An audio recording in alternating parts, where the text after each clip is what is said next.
liberals and conservatives and start being Americans first and foremost, and to solve problems, because that's what people are frustrated with. Several years ago, I was speaking at a Lincoln Day dinner banquet. Republican banquet up in North Arkansas. I was lieutenant governor at the time.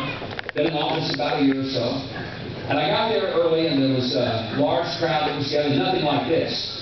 This many people don't vote Republican in Arkansas, the whole thing. Pretty good size crowd, a couple hundred people for that state. That's a lot of Republicans in one place. A lot of them just were there to kind of see, was there such a thing as a Republican. In Arkansas, a Republican is about as popular as a fire hydrant in a neighborhood full of dogs. So you can get the picture that it's not an easy thing to be one. So we got to the place, and I thought, well, you know, I'm early, and therefore, as everybody comes through to pick up their plates for the buffet, I'll stand right there where they pick up their plates. And as they help their plates of the food, I'll get a chance to shake hands with and say hello to every single person who's here. Made perfect sense to me, so that's what I did. And I visited with everybody and talked to all of them. They went and were seated. And after they all had their seats, I looked around, nobody else was coming. So I picked up my plate. I was going to start going through and get food.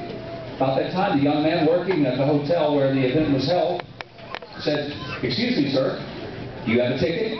And I said, "Well, actually, I don't have a ticket. You see, I'm the speaker tonight, and they didn't tell me I needed a ticket since I was speaking."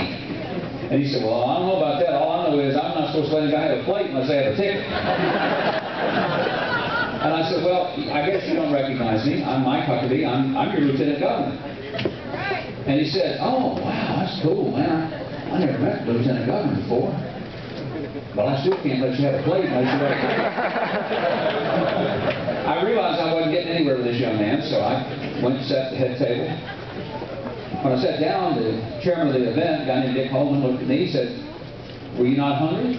I said, "Well, Dick, actually I was hungry, but the young man back there told me if I didn't have a ticket, I couldn't get a plate." When I told him that, the color just left his face, and it seemed he was humiliated. And he jumped up out of his chair. I grabbed him to the coat. I pulled him back down to the chair. And I said, "Now, Dick, first of all, settle down. Secondly, sit down.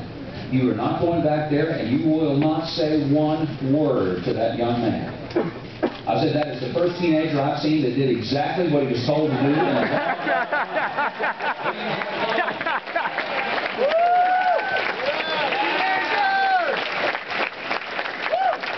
And the reason I want to tell you that is because, quite frankly, when we elect people, we send them with a mission. After all, they do work for us. It's not the other way around. And yet sometimes people get elected to go to Washington and they forget who works for who.